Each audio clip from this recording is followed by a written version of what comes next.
Hey guys, welcome back. आज मैं MS word के एक ऐसे ट्रिक के बारे में लेकर के आया हूँ जो कि आप लोग सभी को जान लेना बहुत ही ज़्यादा ज़रूरी है। फ्रेंड्स, एक ऐसा ट्रिक होता है जिसमें आप एमएस वर्ड में जब भी कभी हिंदी या इंग्लिश टाइपिंग लिखते हैं तो ऐसे में बहुत बार आपको ये करना पड़ता है। अगर मान लिया जाए कुछ सेंटेंस है हमारा, जैसे अगर हमको लिखना है कोई पैराग्राफ जिसमें आपका हिंदी और इंग्लिश दोनों ही वर्ड हो, तो वैसे स्थान पर बहुत ज़्यादा आपको मेहनत करना पड़ जाता है। जैसे कि पहले अगर आप इंग्लिश टाइपिंग कर रहे हैं तो वैसे आप लैंग्वेज लेकर के इंग्लिश टाइपिंग कर लेंगे, फिर बाद में आप कुंती देव जा करके करके उसके बाद फिर से आप हिंदी लिखेंगे। तो ऐसे में बार बार आपको ये टाइपिंग से जूझना ना पड़े और आसानी से सॉल्व हो जाए ये सब सारा ट्रिक। तो वैसे ट्रिक के लिए आज हमारे चैनल में आप बने रहें, जिसके अंतर्गत आपको ये जानकारी मिलेगा कि हम कैसे हिंदी टू इंग्लिश या इंग्लिश टू हिंदी आराम से शॉर्टकट के माध्यम से कर सकते हैं। तो फ्रेंड्स, ऐसी जानकारी पाने के लिए हमारे साथ बने रहें। सो फ्रेंड्स, चलते हैं अब हम अपने कंप्यूटर के स्क्रीन पर। फ्रेंड्स, जैसे कि आप देख पा रहे हैं कि हम आ गए हैं अपने कंप्यूटर के स्क्रीन पर। तो सबसे पहले हम कंप्यूटर पे एमएस वर्ड को खोलेंगे। तो एमएस वर्ड को खोलने का तरीका बहुत ही शॉर्ट है। विंडोज़ के साथ प्रेस करेंगे आर, जैसे कि आपका रन प्रोग्राम खुल जाएगा और यहाँ पर लिखेंगे विन वर्ड प्रेस करने के बाद लगा देंगे एंटर। जैसे कि आप देख पा रहे हैं कि ये मेरे पास एमएस वर्ड इस तरह से खुल गया। फ्रेंड्स, यहाँ पर आपको एमएस वर्ड खुलने के बाद आपको हिंदी और इंग्लिश टाइपिंग कैसे करना है वो आपको बताते हैं। जैसे कि अगर आप नॉर्मली टाइप करोगे तो यहाँ पे देख पा रहे हैं कि हिंदी अभी अब इंग्लिश टाइपिंग हो रहा है। अब अगर जैसे कि आपको हिंदी करना है तो फिर यहाँ से जाएंगे हम लोग फॉन्ट फैमिली में।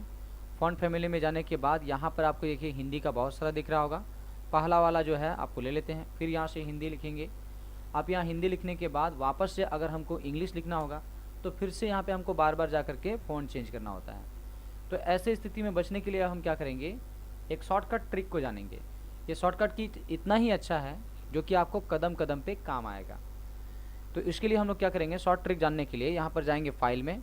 फ्रेंड्स, जैसे कि मैं बता रहा हूँ, ये जो आपका एमएस वर्ड है वो उसका वर्जन है 2010। जैसे कि आपने शुरुआत में ही देखा होगा कि यहाँ पे खोलने के समय में विंडोज़ एमएस वर्ड 2010 लिखा हुआ है, इसका वर्जन है। अगर आप 2007 वर्जन को यूज़ करते हो तो यहाँ पर फाइल के नाम से नहीं, यहाँ पर ऑफिस बटन के नाम से मिलेगा, जिसका 4 को विंडोज़ की तरह ही एक लोगो होगा। तो फ्रेंड्स, जो भी आपके पास है, 7 हो चाहे 10 हो चाहे 16 हो चाहे 18 हो, जो भी हो, आपको जाना है ऑफिस बटन में अगर 7 में जा रहे हैं तो, और विंडोज़ 10 से अपर वाले वर्जन में है तो आपको फाइल के नाम से मिल जाएंगे। यहाँ पे फाइल के नाम से आने के बाद यहाँ पे आपको मिलेगा ऑप्शंस में जाना है। ऑप्शन में जैसे जाइएगा तो यहाँ पे आपको मिलेगा कस्टमाइज़। तो यहाँ से आपको कस्टमाइज़ में जाना है। कस्टमाइज़ रिबन लिखा हुआ है यहाँ पे, जैसे कि आप देख पा रहे हैं। कस्टमाइज रिबन में आने के बाद यहाँ पे भी नीचे में आपको लास्ट में मिलेगा यहाँ पर कस्टमाइज़। तो कस्टमाइज़ में आएंगे। कस्टमाइज़ में आने के बाद यहाँ पर दो तरह का आपको मिल जाएगा, पहला मिल रहा है कैटेगरीज, दूसरा मिल रहा है कमांड्स। तो कैटेगरीज वाले में हमको लेना है फ़ॉन्ट, क्योंकि अभी हम लोग फ़ॉन्ट का काम कर रहे हैं तो फ़ॉन्ट ले लेंगे यहाँ से। फ़ॉन्ट लेने के बाद यहाँ पर देखिए, जैसे ही आप यहाँ पे फ़ॉन्ट को चूज़ कीजिएगा यहाँ पे सारा फ़ॉन्ट्स जो है वो आ जाएगा। तो जैसे कि यहाँ पे राइट साइड में देख पा रहे हैं कि यहाँ पे मेरा फ़ॉन्ट्स बहुत सारा आ गया। तो पहले मैं क्या कर लेता हूँ, पहले मैं एरियल ब्लैक को लेता हूँ या एरियल कोई भी एक इंग्लिश वाला फ़ॉन्ट ले लेता हूँ। फ़ॉन्ट लेने के बाद यहाँ पे लिखा हुआ है कंट्रोल न्यू शॉर्टकट की। तो यहाँ पे एक यूनिक शॉर्टकट की आपको बनाना होता है जो कि पहले से कमांड में दिया हुआ ना हो।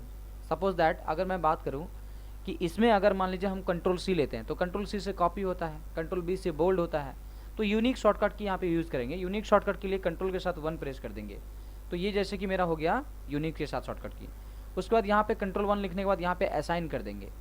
असाइन करने के बाद अब हम लोग यहाँ पे दूसरा शॉर्टकट की यूज़ करेंगे। तो फिर यहाँ से हम कुर्ती देव ले लेंगे। तो कुर्ती देव के लिए यहाँ से हम लोग थोड़ा सा फॉरवर्ड करेंगे। यहाँ पे कुर्ती देव 010 जो आ गया है आपका, यहाँ से इसको ले लेना है। फिर यहाँ पर हिंदी के लिए अब हम लोग दबाते हैं कंट्रोल के साथ 2। तो जैसे कि आप देख पा रहे हैं यहाँ पे हिंदी इंग्लिश के लिए मैंने ले लिया था कंट्रोल के साथ 1, और हिंदी के लिए मैंने ले लिया है कंट्रोल के साथ 2। ये लेने के बाद यहाँ से फाइनली आपको असाइन कर देना है। उसके बाद इसको क्लोज़ कर देना है, यहाँ से इसको ओके कर देना है। अब फ्रेंड्स, जैसे कि अगर आपको हिंदी से इंग्लिश लिखना है तो आपको फाइनली आपको करना क्या होगा, यहाँ पे आप इंग्लिश टाइप कीजिए। अब जैसे ही अगर आपको हिंदी लिखना हुआ तो कंट्रोल के साथ 2 प्रेस कर दीजिए और आप कर लीजिए हो गया हिंदी। वापस से अगर आपको करना है इंग्लिश तो कंट्रोल के साथ 1 प्रेस कर दीजिए, आपका हो जाएगा ये इंग्लिश। सो फ्रेंड्स, इस ट्रिक के द्वारा आप आसानी से अपने ऑफिस में, होमवर्क में या फिर कॉलेज वर्क में किसी प्रकार का टाइपिंग को आराम से कर सकते हैं, हिंदी टू इंग्लिश। मेरे साथ बने रहने के लिए धन्यवाद। थैंक यू फॉर वॉचिंग आप सभी का। सो ऐसे ही मोर इम्प्रोवेटिव वीडियो पाने के लिए आप हमारे चैनल को सब्सक्राइब कीजिए, लाइक कीजिए, कमेंट कीजिए एंड शेयर करना ना भूलिए। Thanks for watching.